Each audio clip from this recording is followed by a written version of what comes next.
I guess overall I had a good time at Baltimore VidCon. I at least have enough of a story. I only managed to get in there for a couple hours when it was on a Sunday last year, but I'm reminiscing on it a little bit because it didn't happen this year. So it's like, I was just kind of thinking about all the little things that led into it and whether or not I'd go back. I know that I was thinking about trying to do it again this year because when I saw that they were planning on Baltimore VidCon earlier on in the year, I said, "Oh man, it'd be cool to go to Baltimore VidCon again, but this time try to actually schedule my weekend around it a little bit more instead of letting the weekend schedule see if I was available."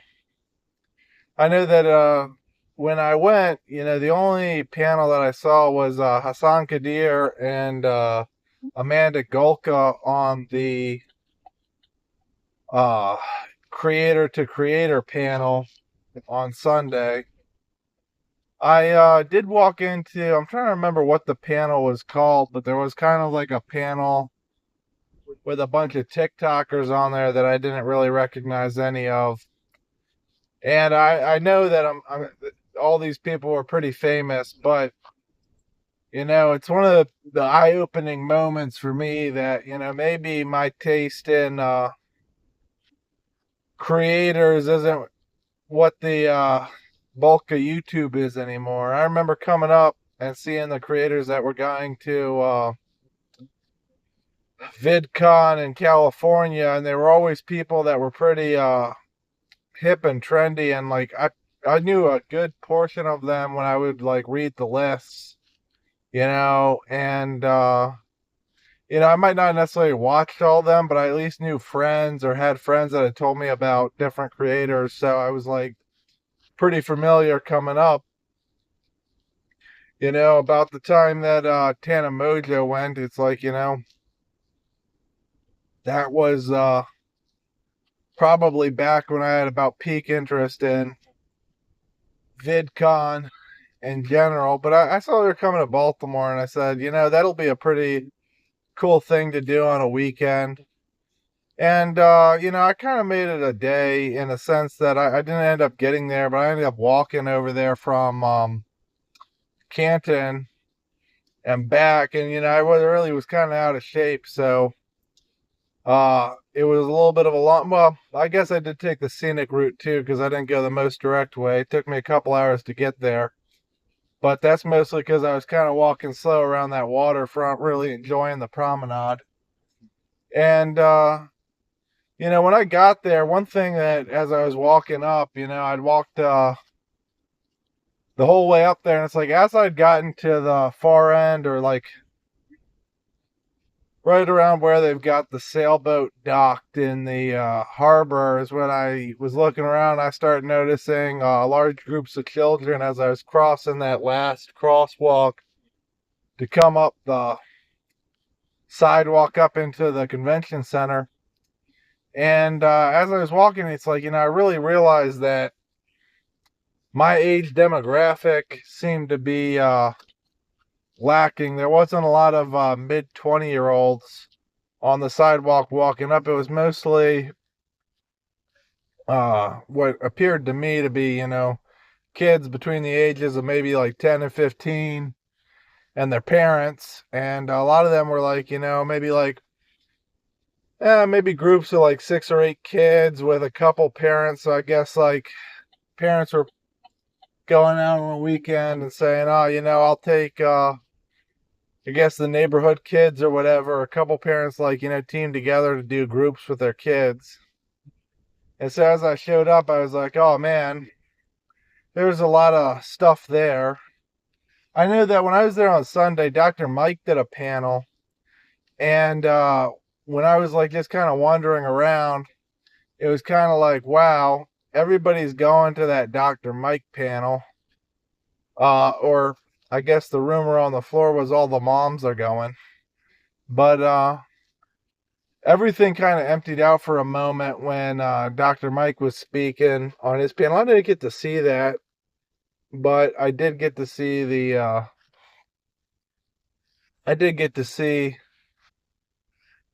the one creator to creator with Hassan and Amanda there. And I was like kind of that was about the only panel that I knew both the creators on. So I was like I don't know, I enjoyed my time there. And it was kind of like exciting for me. It's kind of like the first moment that I kind of got starstruck because I never really seen any like people that I knew off the internet or any famous people in like reality. And it's like it's kind of like one of those things where like my brain for like a brief moment was like, this isn't real, because I was like, oh shit, you know, the people that I see off my phone screen are like real people.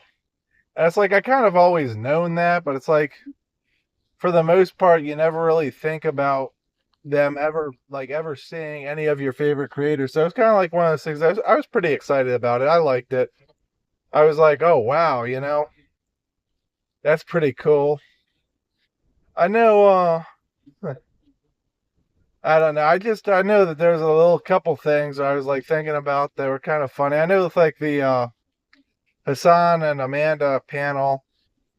It was Hassan specifically that said it, but one thing that like stuck in my head, even like till now, they're talking about YouTube money, but it was Hassan specifically that mentioned that like if he did like 17,000 a month, it was like a bad month. And I remember thinking, 17,000 a month, if that's a bad month, man, that's a great fucking year for me. Uh Oh, and it's kind of like one of those funny things, guys. Like, I didn't really like feel bitter about that. I just was like, I don't know. It's kind of funny because it's like as your perspective, I guess, gets skewed. Where it's like if you're doing a lot of stuff and you're like, oh yeah, this is like the expected amount. Like if you're Google, for example, and if Google made less than $1 million a month, I'd be surprised in a sense because it's like yeah, something's going wrong. You got to address that. So it's not like I'm like, oh yeah, it's weird, but it's kind of like one of those funny things where it's like you look at it and it's like, huh, it really highlighted in my mind the concept that for a lot of people doing uh stuff that makes money, you do get that lifestyle creep as you climb the ladder. Because I'm sure at some point in Hassan's life, he was probably like, yeah, 17,000 extra a year. If he just made that off YouTube, he'd probably have been happy. And and then you get to a point where it's like, wow, you no longer. It's like, what? Celebrate that. Be proud of the fact that you made it. But it's kind of one of those things too, where I was like, huh, it's definitely something that I guess kind of like clicked in my head as something that was like, oh yeah, we are in two different tax brackets. Um, I know that walking around the convention center, they had an upstairs and they had a downstairs. One thing about the upstairs that I was on, or I guess technically everybody could have been on, they had some concessions there, like concession carts, and then going downstairs, they did have like more concession style stuff. I guess like stuff you had to buy there, not necessarily. I guess, yeah, I guess by definition that is concessions.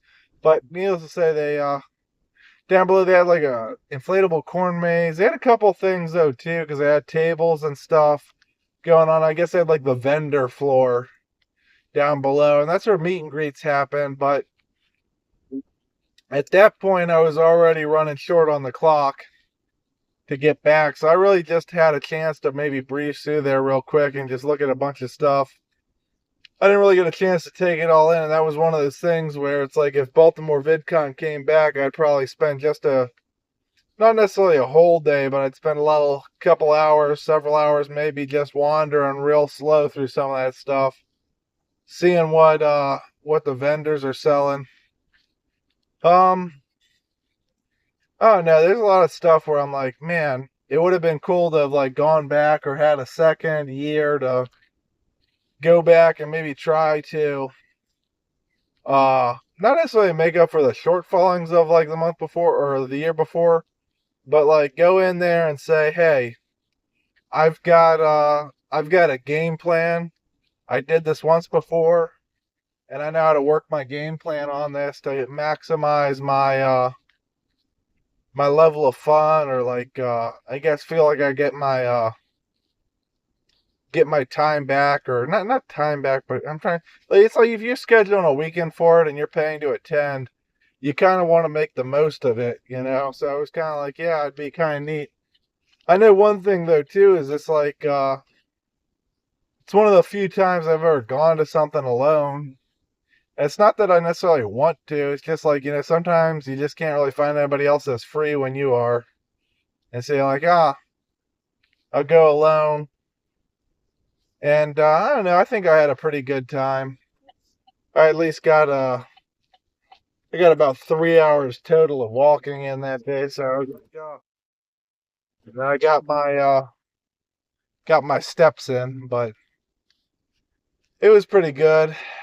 I'm a little bit sad they're not doing it again. I know that a lot of the creators that I've seen make stuff on Baltimore VidCon, unfortunately, were kind of shitting on it.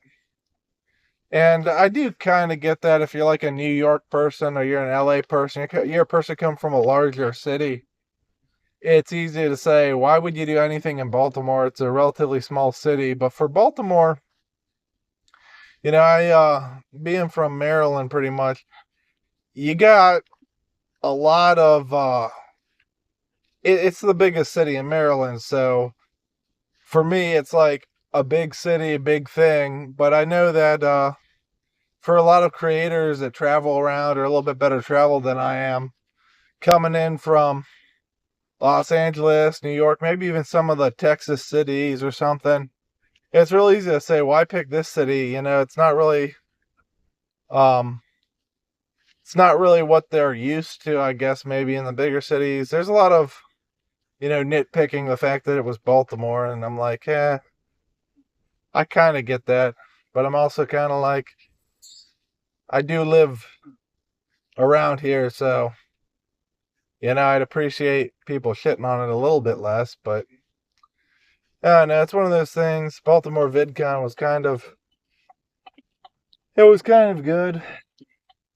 I would have at least been interested in going back again, and I'm like a little bit sad that it didn't happen. So, uh, and I guess I'll